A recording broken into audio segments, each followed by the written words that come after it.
올 가을 송충이처럼 생긴 벌레가 서울 도심 공원 곳곳에 목격되고 있습니다. 이 벌레 정체가 밝혀졌는데요. 어떤 벌레인지 기사로 함께 살펴보시죠. SNS에 송충이를 검색하면 한강공원 등지에 출현한 벌레 사진을 어렵지 않게 찾을 수 있습니다. 송충이처럼 흰 털이 자란 이 벌레, 미국 흰불나방 유충입니다.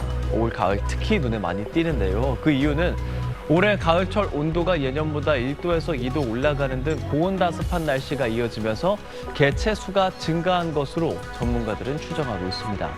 그런데 문제는 이 벌레가 화렵수 잎을 갉아먹으며 가로수와 농경지, 과수목 등에 피해를 주는 유충인데다 바닥이나 도로 등에 떨어지면서 시민들에게 불편을 주고 있다는 겁니다. 하지만 방제는 쉽지 않은 상황이에요. 한강공원의 경우 상수도 보호구역으로 지정이 되어 있다 보니 살충제 같은 화학약품은 사용할 수 없다고 기사에서도 전해집니다. 내년 올림픽 개최를 앞둔 프랑스가 빈대로 인해서 골머리를 앓고 있다는 소식 전해드린 적 있죠. 국내에서도 최근 찜질방에 이어 대학교 기숙사에 빈대가 나타났다는 기사를 많이 봤습니다. 대구에 있는 한 대학교 기숙사에서는 지난달부터 빈대에 물렸다는 학생들이 나타나기 시작했습니다. 한 학생은 간지러움과 두드러기, 고열로 대학병원을 찾았는데 염증 수치가 높게 나왔다며 매트리스 아래에서 빈대를 찾았다라고 주장했습니다. 학생들은 대학이 초기에 적극적으로 대응하지 않았다며 불만을 터뜨리기도 했습니다. 기숙사 행정실에 방역을 요청했으나 담당이 아니다라는 답변만 돌아왔다는 겁니다. 뒤늦게 사실관계를 확인한 대학 측은 강의실을 포함해 학교 전체를 소독하기로 했습니다. 전북 김제의 한 양봉 농가입니다. 지난 1월 꿀벌이 월동을 잘 하고 있는지 벌통을 열어본 농민은 깜짝 놀랐습니다. 벌통 300개 가운데 절반이 넘는 180통에서 꿀벌이 사라진 겁니다.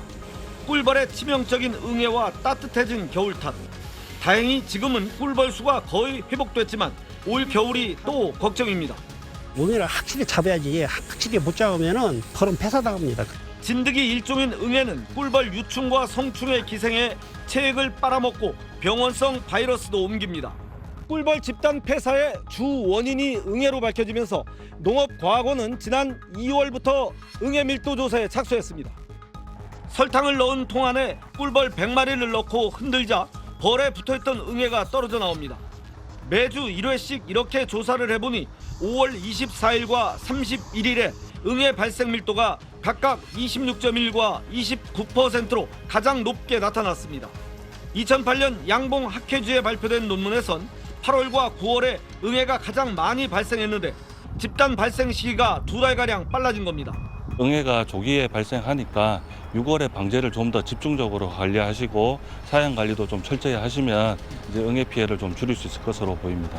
농업과학원은 방제약에 내성이 생기지 않도록 주의를 당부하고 내년에도 응애 밀도 조사를 계속해 집단 발생 시기가 앞당겨진 이유를 규명하기로 했습니다.